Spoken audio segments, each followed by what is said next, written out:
अस्सलाम वालेकुम। मेरे चैनल में आपको एक बार फिर से खुशामदीद कहता हूँ। आज की वीडियो में हम बात करने वाले हैं विटामिन डी के बारे में। विटामिन डी बेसिकली क्या है, किन लोगों को इसे खाना चाहिए और किन को इसे नहीं खाना चाहिए। इसके अलावा हम इसको आर्टिफिशियली तौर पर किस तरह खा सकती हैं और नेचुरली तौर पर किस तरह खा सकती हैं, और बाकी भी सवालात हैं जैसे कि विटामिन डी को ना लेने से हमें कौन सी बीमारियाँ हो सकती हैं और विटामिन डी को हद से ज़्यादा लेने से हमें कौन कौन सी बीमारियाँ हो सकती हैं। इन तमाम जितने भी सवालात हैं इन सब का आज की वीडियो में हम एक तफसीली जायज़ा लेंगे और आपको भी विटामिन डी की अहमियत से आरास्ता करेंगे। इससे पहले कि हम वीडियो की तरफ चले, मैं आपसे कहना चाहता हूँ कि आप वीडियो को स्किप मत कीजिएगा, वरना बहुत से ऐसे अहम पॉइंट्स होंगे जो कि आप मिस कर देंगे और फिर आपको वीडियो देखने का फ़ायदा नहीं मिलेगा। अब चलते हैं टॉपिक की तरफ। कैल्शियम अपनी रोज़मर्रा की खुराक में खाते हैं और जितने भी फॉस्फोरस अपनी रोज़मर्रा की खुराक। पहला सवाल है कि विटामिन डी क्या है। देखिए, हम जितनी भी इन सबको हमारी हड्डियों के अंदर जज़ब करने के लिए हमें विटामिन डी चाहिए होता है। अगर आपके जिस्म के अंदर विटामिन डी नहीं है, मिसाल ऐसे लेते हैं कि हमने एक पौधे को खाद तो दिया है लेकिन उसे पानी नहीं दिया कि अंदर से ज़रा बराबर भी कैल्शियम का फ़ायदा नहीं मिलेगा।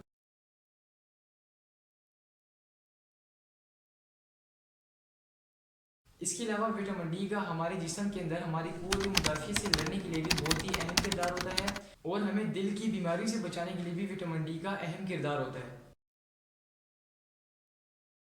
अच्छा, अभी बात कर लेते हैं कि किन लोगों को विटामिन डी खानी चाहिए और किन लोगों को विटामिन डी नहीं खानी चाहिए। जो लोग मुनासिब तादाद में रोज़ाना दूध भी पीते हैं और इसके अलावा वो सब्जियां जिनके अंदर कैल्शियम बहुत ही ज़्यादा होती है, जैसे कि बंद गोभी हो गई, इसके अलावा जितनी भी ग्रीन वेजिटेबल्स होती हैं, हरी सब्जियां, इन सब के अंदर कैल्शियम बहुत ही ज़्यादा होती है। तो अगर इन सब को खाने के बावजूद भी आपको हड्डियों में दर्द की शिकायत रहती है तो फिर इसका ये सिम्टम हो सकता है, इसकी अलामत हो सकती है कि आपके अंदर विटामिन डी की कमी है। क्योंकि जो विटामिन डी का मेन टास्क होता है, जिसका मेन फंक्शन होता है हमारे जिस्म के अंदर, वो ये होता है कि हम जितना भी कैल्शियम और फॉस्फोरस खाती हैं इन सब को हमारी हड्डियों के अंदर जज़ब करवाना। और अगर विटामिन डी ही नहीं होगा तो हम जितने भी कैल्शियम खाएंगे वो सारा ज़ाया हो जाएगा। लेकिन अगर आप कैल्शियम को रोज़ाना अपनी डाइट के अंदर मुनासिब मिकदार में इस्तेमाल करती हैं और आपको फिर भी अपनी हड्डियों में दर्द की शिकायत नहीं है तो फिर आपको टेंशन लेने की ज़रूरत नहीं है, क्योंकि आपके जिस्म के अंदर विटामिन डी और कैल्शियम इन दोनों की जो कमी है ये पूरी है। अच्छा, अभी बात कर लेते हैं कि आप आर्टिफिशियली तौर पे और नेचुरली तौर पर किस तरह विटामिन डी को खा सकते हैं। देखिए, बेहतर तो यही होगा कि जो विटामिन डी है आप इसको नेचुरली तौर पर खाएं, क्योंकि नेचुरली तौर पर खाने से क्या होता है कि हमें कुदरत के तमाम जो फ़ायदे होते हैं वो भी हासिल हो जाती हैं। इसके अलावा हम दवाइयों से महफूज रहते हैं। अगर आप इसको नेचुरली तौर पर खाना चाहते हैं तो फिर जो बड़े गोश्त की कलेजी होती है, इसके अलावा जो अंडे की जर्दी होती है और तीसरे नंबर पे जो मछली होती है जिसके अंदर चर्बी की तादाद ज़्यादा हो, ये तीनों चीज़ें जो हैं ये विटामिन डी से भरपूर होती हैं। लेकिन अगर हम गौर करें तो ये तीनों चीज़ें मैंने आपको बताई हैं, ये तीनों काफ़ी एक्सपेंसिव हैं और हर बंदे की रेंज में नहीं आ सकती। लेकिन अगर आप इन तीनों में से अंडा भी खा लेते हैं तो फिर आपके रोज़ाना की यानी कि 24 घंटे की जो विटामिन डी की ज़रूरत है वो 30% तक पूरी हो जाएगी सिर्फ अंडा खाने की वजह से। लेकिन अगर बात करें आर्टिफिशियल विटामिन डी की तो उसके लिए मैं आपके लाया हूँ सनी डी का विटामिन डी का कैप्सूल। इससे पहले जो सनी डी था इसका इंजेक्शन आता था और इंजेक्शन के अंदर जो नोज़ल होती थी आपको इस नोज़ल को तोड़कर इसको दूध के अंदर डाल के पीना पड़ता था।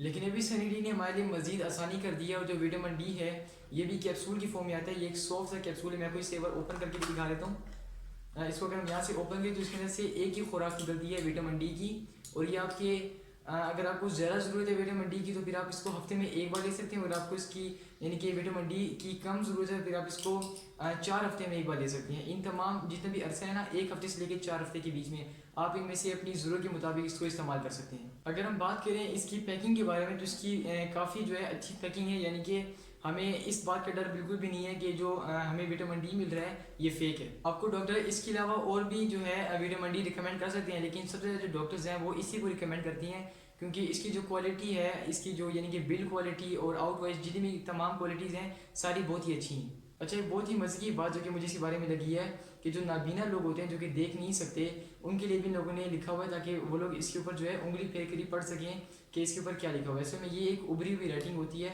और जितने भी नाबीना लोग होते हैं वो एक स्पेशल ट्रेनिंग लेते हैं इसके बारे में कि हम जो है उभरी हुई किसी भी चीज़ के ऊपर उंगली फेर के पता लगा सकती हैं कि ये किस चीज़ के बारे में।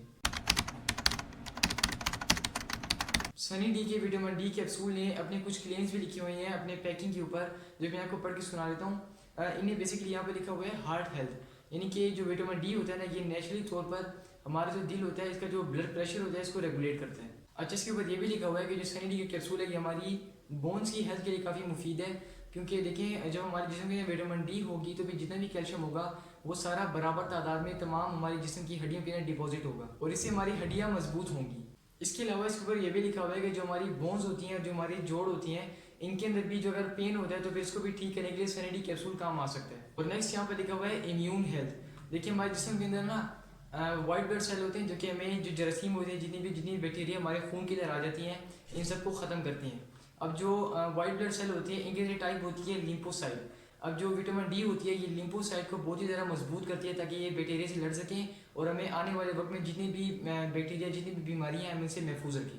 और उसके बाद यहाँ पर लिखा हुआ है डायबिटिक हेल्थ। अब देखिए जो डायबिटिक हेल्थ होते हैं यानी कि जो शुगर के मरीज़ होती हैं, इनके जिस्म में या तो शुगर की तादाद बहुत ही ज़्यादा होती है या फिर शुगर की तादाद बहुत ही ज़्यादा कम होती है। इसका मेन रीज़न ये होता है कि इनके जिस्म में जो पेंक्रियाज होता है, जिसको उर्दू में लबलबा कहा जाता है, इसके अंदर इंसुलिन सही से बन रही नहीं होती। तो जो विटामिन डी होती है ये इंसुलिन को पैदा करने के लिए हमारे जिस्म में बहुत ही अहम किरदार अदा करता है। सनी डी के बहुत से ऐसे बेनिफिट हैं जो कि इसके पीछे भी लिखी हुई हैं, जैसे कि ये एडिक्टिव फ्री है, यानी कि बहुत सी ऐसी मेडिसिन होती हैं जो कि आपको फ़ायदा देती हैं लेकिन आपको वक्त गुजरने के साथ साथ आपको उसका आदी बना लेती हैं, यानी कि फिर आप उनके बगैर नहीं रह सकते।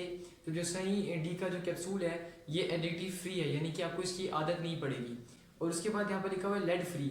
जो लेड होता है जिसको केमिस्ट्री में पी भी कहते हैं, तो ये लेड एक किस्म का एक केमिकल होता है, यानी कि एक नुकसानदेह केमिकल होता है हमारे जिस्म के लिए, जो कि हमारे जिस्म में आ जाए तो फिर जो है हमारे जिस्म को नुकसान दे सकता है। तो उससे भी जो ये सनी डी का कैप्सूल है ये पाक है। इसके बाद मजीद भी ऐसी इन्फॉर्मेशन लिखी हुई है जैसे कि ये कलर फ्री है, यानी कि इसमें कोई कलर नहीं है। इसके अलावा प्रिजर्वेशन फ्री है, इसमें कोई प्रिजर्वेशन इस्तेमाल नहीं की जो कि इसको लंबे अरसे तक इस्तेमाल के लिए महफूज बनाए। और सबसे आखिर में ग्लूटेन फ्री। देखिए जो पहले उम्र रसीदा लोग होते थे, जिन्हें बुजुर्ग हजरात भी कहा जाता है, उनको पहले जॉइंट्स के पेन का बहुत ज़्यादा सामना करना पड़ता था, जो कि उम्र का तकाजा समझा जाता था। जैसे कि उनको जो उनके घुटनी है उनके अंदर बहुत ज़्यादा दर्द होता था। इसके अलावा जो उनके यहाँ पे एल्बोज हैं इनके अंदर बहुत ज़्यादा दर्द होता था।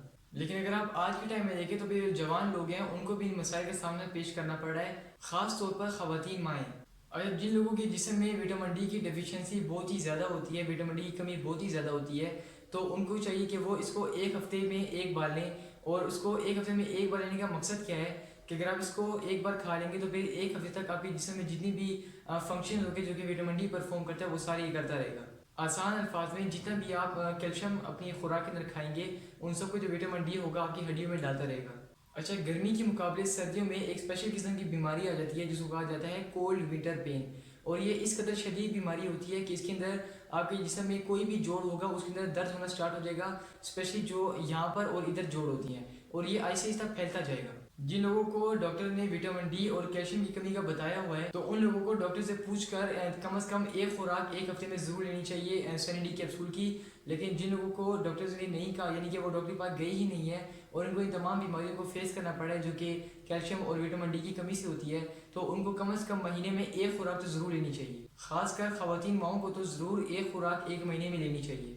इसके अलावा जो विटामिन डी है ये शुगर के पेशेंट्स के लिए और हार्ट के पेशेंट के लिए बहुत ज़्यादा मुफीद है।